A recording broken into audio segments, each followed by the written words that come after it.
পাকিস্তান শাহিনসের বিপক্ষে বাংলাদেশ এ দলের চলমান দ্বিতীয় আনঅফিসিয়াল টেস্টের আজকের ম্যাচে বাংলাদেশ ৬ উইকেট হারিয়ে ৩৪৬ রান নিয়ে দিন শেষ করেছে। বাংলাদেশের পক্ষে সর্বোচ্চ ইনিংস খেলেন জাকের আলী, যিনি অপরাজিত আছেন ১৩৬ রান করে। এই ইনিংসে বাংলাদেশ এ দলের অন্যান্য উল্লেখযোগ্য পারফরমেন্স ছিল শাহিদ হাসান ১১১ রান এবং মাহিদুল ইসলাম অঙ্কন ৩৯ রান। বাংলাদেশ এ দলের ওপেনার আনামুল হক ৭ রান এবং মোহাম্মদ নাইম ৯ রান করে দ্রুত ফিরে গেলেও সাইফ হাসান এবং শাহাদাত হোসেনের ব্যাটিংয়ে একটা বড় সংগ্রহের ভিত গড়ে বাংলাদেশ। সাইফ হাসান ১১১ রানের সুবিশাল ইনিংস খেলেন, যা ১৩টি ৪ এবং ৪টি ৬-এ সাজানো। শাহাদাত হোসেন ২৩ রান করেন, যাতে তিনি মেরেছেন ৪টি ৪।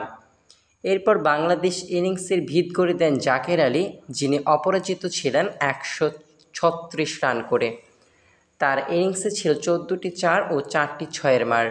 মাহিদুল ইসলাম অঙ্কনও একটা গুরুত্বপূর্ণ ইনিংস খেলেন, তবে দুর্ভাগ্যজনকভাবে রান আউট হয়ে যান ৩৯ রান করেই।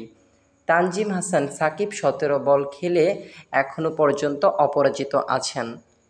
পাকিস্তান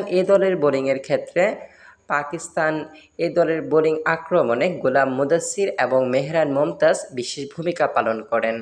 গোলাম মুদাসসির ১৩ ওভার বোলিং করে ৫৯ রান দিয়ে ২ উইকেট লাভ করেন। মেহরান মুমতাজ ২৫ ওভার বোলিং করে ৬৯ রান দিয়ে ২টি উইকেট নেন।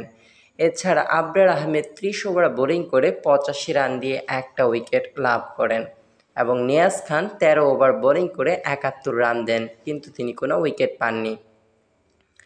খেলার পরিস্থিতি সম্পর্কে বলতে গেলে বাংলাদেশ এ দলের ইনিংস শেষ হওয়ার পর পাকিস্তান এ দল চতুর্থ দিনে মাঠে আসবে এবং তাদের প্রথম ইনিংসে ব্যাটিং শুরু করবে।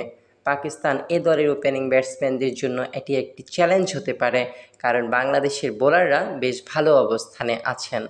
বাংলাদেশের ক্রিকেট প্রেমীরা আশা করছে তাদের দল ম্যাচটি ভালোভাবে শেষ করবে এবং গুরুত্বপূর্ণ জয় নিয়ে মাঠ ছাড়বে।